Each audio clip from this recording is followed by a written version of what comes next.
to the Fantasy Alarm MLB DFS podcast with hosts Jon Impemba and James Grande. What is going on, everybody? Jon Impemba here with James Grande. Welcome to the Better Baseball MLB DFS Playbook Live show here on the Better Sports Network and Fantasy Alarm social channels. James, it is Thursday. We are one day away from Friday. The MLB schedule gods have given us a 3-game slate to talk about here today. It is not the best of slates.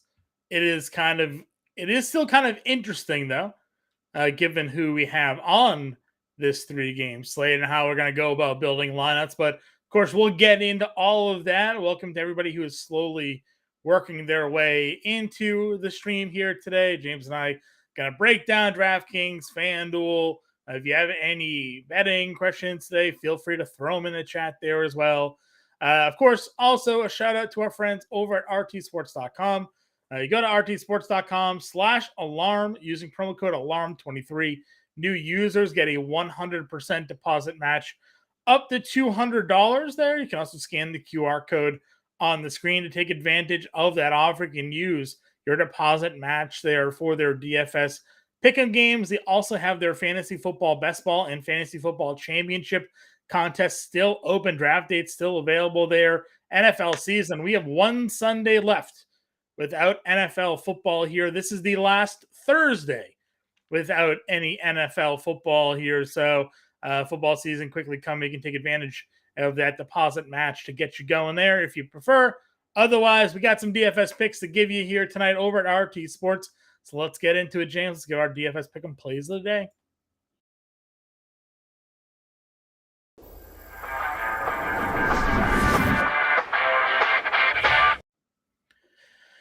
Taking a look at the RT Sports pick-em board here for today's 3-game main slate.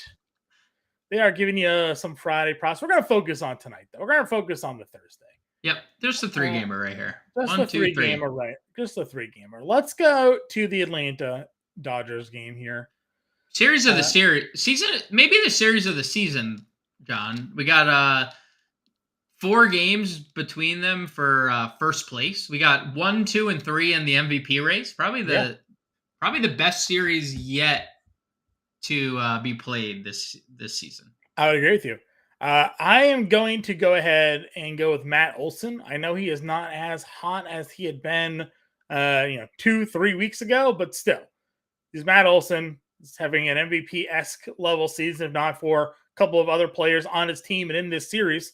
Really outproducing him here, but more than 6.5 fantasy points. We've talked the lefty splits against Lance Lynn this season. We know Olson among the best power hitters in baseball, and it's only 6.5 fantasy points. So we'll go more than 6.5 fantasy points today.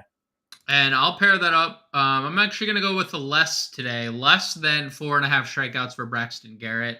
Braxton Garrett was priding himself on strikeouts earlier in the year, and then Braxton Garrett hasn't necessarily pitched this much before, and 3 of his last 4 starts, he has thrown 3 or less strikeouts in, and he just faced the Nationals a few days ago and had 3 strikeouts. It's 3 against, and we're talking about like 3 against the Nationals is obviously what happens, but like he had only had 3 strikeouts against the Reds during this stretch, and we know what the Reds strikeout situation has been for a large part of this second half. So I'm going to go less than 4.5 strikeouts for Braxton Garrett. I not too fond of Braxton Garrett against the pesky Nationals tonight.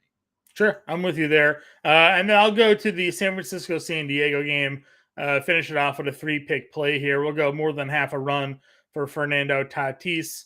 Again, I just like this spot here for the Padres offense.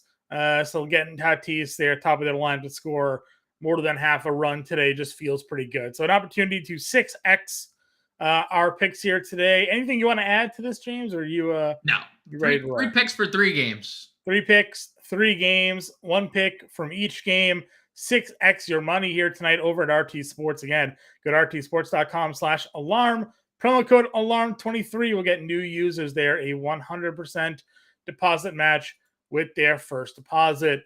James, flipping it on over here to the DraftKings main slate. I see you got some friends in chat already. I see through you. Ryan, the Prince, welcome in. Those of you who are just now joining, if you have any questions, throw them in chat. We're more than happy to help you guys here build out some lineups for this short 3-gamer. Go ahead, like and subscribe to the channel as well. Certainly helps us out for sure. I see through you agreeing with you. Big Braves Dodgers series here. Ryan saying it's a pretty interesting slate. Interesting is definitely a way to describe it. With 3 games here on the board, some rostership's going to be crazy, 100%. And then DePrince wants to know what are our thoughts on 7.5 fantasy points for Matt Olson. I know he plays over on PrizePicks. I'm good with that as well. Again, I think he homers tonight, honestly. So that shouldn't be too difficult for him to run it through. And then our guy Faisal's in chat asking about some first base. We'll get there today, but if you looked at the cover of the show, your question might be answered just by taking a little peek-see. Or read the MLB DFS playbook over at FantasyAlarm.com. Or the MLB DFS playbook today as well over at Fantasy Alarm. One of those 2 players may be the cover. So we'll break all of that down, of course, for everybody. James, what do we got for totals here today? Just 3 games. 8.5 implied runs in Miami, Washington. Even money on both the over and the under. Depending on the sports book you're looking at, it's either 8.5 or 9 in San Francisco, San Diego. The 8.5 is heavily juiced to the over in that game. So, it's sooner or later probably going to be bet up to 9. And then 8.5 implied runs in the late night hammer, aka the game of the year, Strider versus Lance Lynn. Best pitching matchup we could possibly ever want for this type of game. But again, another total that's kind of juiced to the over there. I see on DraftKings minus 120 to the over 8.5. So, 8.5 and 9 in all 3 games. IC3, by the way, did a shout out to him. Big night last night in the DFS streets. Posted his screenshot over in the MLB DFS Discord. We've had a couple big hits. Taco Corp. I know Taco Corp's out there lurking somewhere. 2 nights ago, big night. So a lot of, John, late in the season, and it's 3 games, but a lot of screenshots. So it's screenshot season, okay? And just because it's 3 games, we're gonna keep the screenshots rolling here. Green shots, I should call them. Yeah, green shots works for me. Green is good. Put it in the hashtag there. Tweet it out. We're all about building those bankrolls here as we close out. Again, just a little over a month left, really, in the MLB regular season. Of course, we'll continue DFS content, putting out some playoff playbooks and playoff showdown playbooks here all the way through the World Series. So we're not abandoning you baseball folks here just because football is coming. NBA and NHL quickly on their way as well. Still going to have some baseball coverage here through October for everybody. All right, let's jump into the slate here again. It's you're looking at all the pitchers. That's all that's on the slate because there's only 6 games. We have relief pitcher Spencer Strider at $12,500 here, topping off the slate. Lance Lynn, Braxton Garrett, Avila, Adon, and then of course we have the opener long reliever situation here with Junis and Manaya for San Francisco.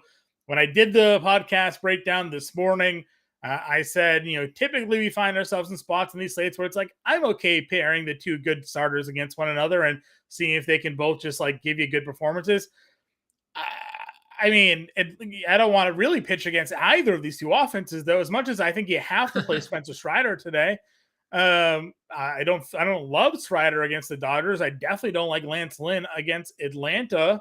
You mentioned, doing the strikeouts for RT Sports. You're not really in love with Braxton Garrett against Washington. So this is an ugly slate. Our guy Mark, I'm sure he's lurking in chat. He did go with the Aroldis Chapman strategy last night. He did cash, despite Aroldis Chapman actually losing him 1.8 fantasy. The Aroldis. So like this could be a reliever, maybe if if you've kind of got a multi-inning reliever, possibly, then there's some potential for you there. A single inning reliever with a strikeout the side gets a 7.7 fantasy points, which might be the second most someone will score here this evening at a min-price pitching spot. So, we don't need to break it down by tiers. Just tell me about how you're approaching this pitching slate here, James. Yeah, so I'm not gonna play a relief pitcher, sure, unless it's Manaya. And I'm not totally sold on the Sean Mania thing anyway. So No. like that would probably be the only relief strategy I'd go. All I saw last night of Aroldis Chapman was base runner, base runner, base runner, and then I tuned in and I saw him hit the guy, and the game was over. I was like, "Oh, that's Yeah. that's the way the cookie crumbles sometimes." It was. He had a great offense, though. It just, Mark did. He just didn't have, not today for Aroldis Chapman. So pitching is definitely as bad as you mentioned because the best pitcher on the slate that is almost $4,000 more than everyone faces the second best offense in baseball, and the only offense better is the one that he's playing for, right? Pretty So much, yeah. it's a tough spot because I think today, I know like we don't typically say like play a lot. I feel like today is a multi-lineup day because you can play Strider, and you saw in his matchup with the Dodgers earlier in the year, he looked decent. 4 runs, only 2 earned, but he had 11 strikeouts, right? Mm-hmm. Yeah. If those 4 runs are all earned, like, yeah, he still has 11 strikeouts, it's 20 fantasy points. Does that pay off 12-5? Maybe on a 3-game slate. Yeah, maybe on a 3-game slate. He also faced the Dodgers when Mookie Betts wasn't in transformer mode, and when he's having an out of body experience. Like as a Red Sox fan, this is different, right? Like this is the Dragon Ball Z when he yeah, himself, right? Yeah. This is NBA Jam, but like on where it doesn't turn off, right? When the player is just on and then you have Freddie Freeman, oh by the way, who's third in the MVP. So like I'm getting to Strider, but I'm also okay stacking against him with Dodgers. I'm also okay with getting to Lance Lynn because when you look at ownership, and I know that's a very contrarian take, obviously, it's Lance Lynn, who we've picked on all year, versus the best offense in baseball, who we've used all year. But you look at Lance Lynn, he has definitely been better since arriving in LA, and you look at him just from a standpoint of pitching at home. In LA this year, in the 4 starts he's made, 2.63 ERA over a strikeout per inning, right? And we know Dodger Stadium is more of a pitcher's park than anything else. I don't dislike the idea of getting to Lance Lynn, someone that you and I look at every slate and like second highest roster pitcher of the night, first highest roster pitcher of the night. Right. Tonight he's the second lowest roster starter of the night. I get it. I'm not saying I don't. Like, the Braves are the best offense in baseball, one of the best offenses we've seen in recent memory.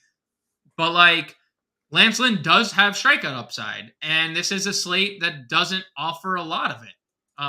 We're talking about Braxton Garrett facing a team with a 16% strikeout rate. We're talking about Joan Adon, who I really like, doesn't strike people out. He just doesn't. He had one start against, Cincinnati or Oakland or whatever it was, and we know how much they strike out. Like, there's just not a lot of strikeout appeal other than Strider. So getting to Lance Lynn is something that I'd be perfectly fine with. And why I mentioned I'm also playing multiple lineups because I'm absolutely going to use a Brave stack conversely. Like, I'm no doubt. If you're playing one lineup, Lance Lynn's hard to get to unless you're being really contrarian. The only, Avila is a little bit interesting because he struggles mostly with righties, and when you look up and down the Giants lineup, there's not many. They did get Mitch Haniger back. They do have Thairo Estrada back, and they have Wilmer Flores. But other than that, JD Davis has fallen off. So I'm not really getting to Estrada or to Avila. You look at his numbers throughout even the minor leagues, righties have killed him, and then the major leagues has done the same. It's weird that he kind of just runs out of gas before he hits 5 full innings because they let him go 88, 90 pitches, 78 pitches here, and he just doesn't get 5 full. Yep, and that's obviously costly because there's not a lot of win equity, I should say. Right. So I'm not really getting to Avila. I am getting to Joan Adon. I just mentioned it. I know the strikeout appeal isn't necessarily there, but he looked really good in this start against Miami, his last time out. Then you look at Miami. They scratched Jorge Soler today, who hasn't played in the last couple games. They scratched him, and they inserted Garrett Hampson into the lineup, hitting 7th tonight. I think going from Soler to Hampson is definitely classified as a a downgrade there. Just a little bit. Just a little bit. And then you look at like Miami as a team. I mean, they're falling apart, right? They're now under 500. They went into the break 14 games over 500. They're now under 500 in 1 month. We're not even in September, and that's happened. They missed out on all the waiver claims. If you saw Craig Mish tweet out being like they had hoped to be able to land somebody, but Cleveland just took everybody. So yeah, well, because they're every 1-run game, David Robertson's blowing. They can't close out any games. They're falling apart, and their offense is bottom 10 against right-handed pitching in OPS and WOBA since the start of August. I really like Jonah Don. The ownership since the beginning of today, which I updated recently, is massively in favor of that route as well. Adon was not getting this much ownership, and I'm thinking a lot of it has to do with the Soler scratch because, it obviously makes a big deal when you're not one good player, but one of the best players in your lineup goes out and Garrett Hampson is your option. So I would say I'm getting to mostly Strider, Lynn, and Adon. Sure. But I'm also just not against really stacking against anybody. Yeah, that's fine. Let's move on over to catcher here. The only thing we know, we're not playing Manaea, right? Just out on Manaea. Yeah, I'm out on Manaea. Okay, that's all. Catcher position here. I mentioned on the show this morning, I'm hopeful that Campusano's in the lineup. Do we have a lineup yet for this game? Probably not, right? No, we only have the early game lineups looking, but I assume I don't know, Garrett, because El Gary's been good against lefties too, so I don't know what they're gonna do. I just want Campusano for the value. Give me the $1,000 less, please. Sure. Because he's been good, right? The last 2 games that we've played him, 3 hits, had a homer, so but I did say that the Padres catchers are where I'd be looking to target. I just don't think we can afford the top price guys when there's Strider in the lineup.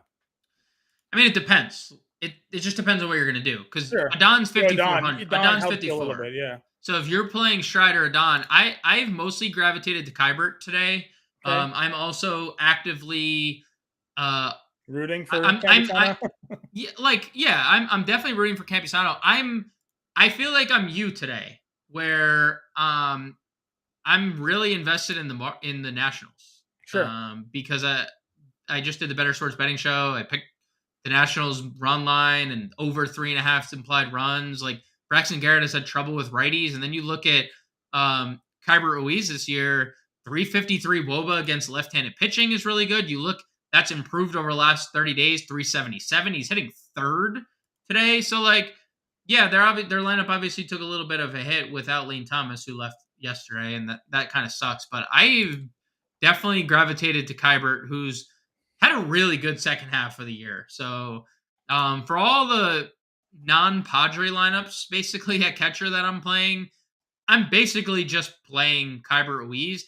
And if I'm not playing Spencer Strider, John, get to Will Smith, because when you look at Spencer Strider this year, he struggled more with righty bats. So if you're not playing Spencer Strider, go all in on the Dodgers, because we've seen the Spencer Strider blow up, right? We've seen it a couple times. So if you're not playing Strider, you'll have the money to get to Smith. I think that's a viable strategy. Sure. Moving on over to first base here. Again, we had the question, Wilmer or Bell. Wilmer's the cover of the show in the playbook, so kind of leaning that direction. I know Garrett Cooper's cooled off a little bit just the last 2 games, but I mean, we were riding him pretty heavily there.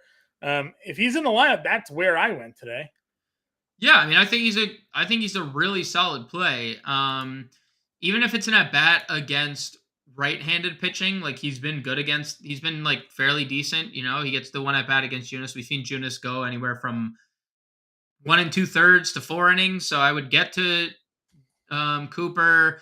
I like Wilmer a lot. He was my home run call on the Better Sports Betting Show. I'm going to double down on that show today. He's dominant against right-handed pitching this year for a guy who's been dominant against lefties this year, or lefties through his whole career.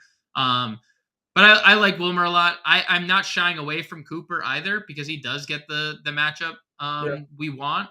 But, perfectly also fine getting to Olsen. If you're fading Strider, obviously Freeman. I've also really gotten to Joey Meneses at 4,400, who's been really good. He's incredibly cheap over on FanDuel, under $3K. Shout out to Prince. Hint, hint, wink, wink. I really like Joey Meneses over there. Yeah. Hits in 7 straight games and multi-hit games in 3 or 4. So Sure. Second base here. Mookie's out. I mean, if we can get to Mookie, he's probably got to be pretty low roster today with the number of people that are playing Strider. You want to be different on a slate with the GPP winning upside. If the Dodgers go off, that's going to be a play for you today. On the other side of it, of course, you have Ya-Sun Kim that's going to get the lefty spot. That's always been a great matchup for us here.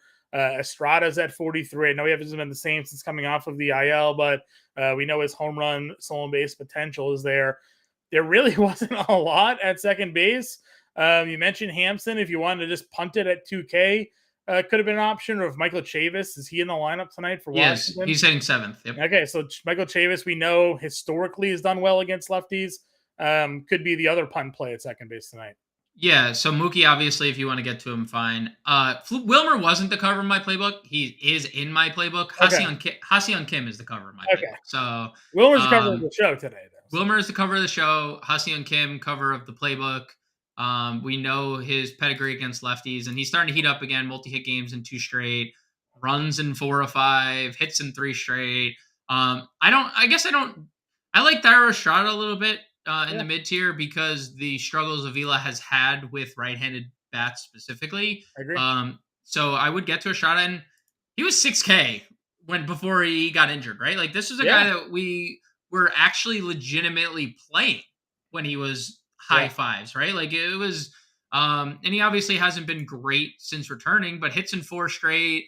We know his stolen base pedigree when he's going good. So, and I do fully agree on the Chavis front, only because he's the only thing he's probably on a major league roster for. Well, he can play a bunch of positions. Like he's always been kind of like a guy that you can plug everywhere. He hits lefties, right? He's done it for a couple seasons now. Last year, 187 ISO against left-handed pitching. This year against left-handed pitching, 150, 330 WOBA. It's just what Michael Chavis does, hitting 7th. So not even like dead last in the lineup. I do kind of like that spot. All right. Third base. Give me your core third base play for today. Carter Kaboom is my core third base play of the slate. And that's also why I'm okay playing Spencer Strider, and you can get to Mookie Betts and stuff. Carter Kaboom has, as you know, once a top 15 overall prospect on multiple prospect reports this year or a couple years ago, and was a highly coveted player. And I think you even pointed out like, oh, look, Carter Kaboom. I recommended him the other day, and he homered that game. And he homered. And John, when you look into Carter Kaboom, his entire season against lefty pitching, including the minor leagues, this year his slash line is 378 average, 482 on base percentage, 889 slugging percentage. Yeah, one of their better prospects for a little bit. Got knocked down because he struggled when he first got called up, but could be sort of a come around for him there. I definitely don't mind it. I don't mind I know you're on a Don Berger obviously always has the home run potential there if you wanted to run some more mid-tier options. And then if you find yourself going to Machado with the lefty on the mound at some point, you certainly can run that. Shortstop. Where are you playing shortstop tonight? Shortstop is definitely the worst position on the board. I'm okay into Abrams just because of the stolen base equity. And if I'm not playing Strider or I am playing Strider and I wanted to punt, I've just been kind of gravitating to Kike, who, may or may not be in the lineup tonight, but he has been playing essentially every day. And you look at the last 30 days for Kike Hernandez, which, coincides with his time with the Dodgers, 259 isolated power against righties, 382 WOBA. And the one thing that Spencer Strider has struggled with has been righty power at times. Kike Hernandez for me, if spending down, if getting up, I'm okay getting to Bogarts. I'm okay getting to Arcia. I'm okay getting to Abrams. But I'm okay also spending down to Kike. Okay. Let's figure that out if we go to outfield here. Did you find yourself with the ability to spend up for any outfielders? I kind of plugged Eddie Rosario in as my first guy at 41. Felt like he was pretty easy to get to there. What are your thoughts on the outfield position tonight? Yeah, I mean, Rosario is great. I'm also just not going to overlook Mookie Betts in the outfield if I'm not playing at second base because I did gravitate to Ha-Seong Kim in most of my lineups at second, so Sure. Mookie was in the outfield. Perfectly fine getting to Cunha, Betts. I prefer Tatis to Soto. If you are playing Marlins, Jazz would probably be the guy I want. Lefties are the split that gives Adon issues.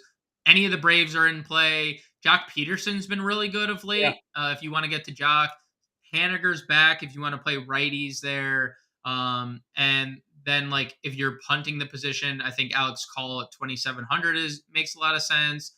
TK is 3,100. You could play here. But that was like really where it dried out pretty quick.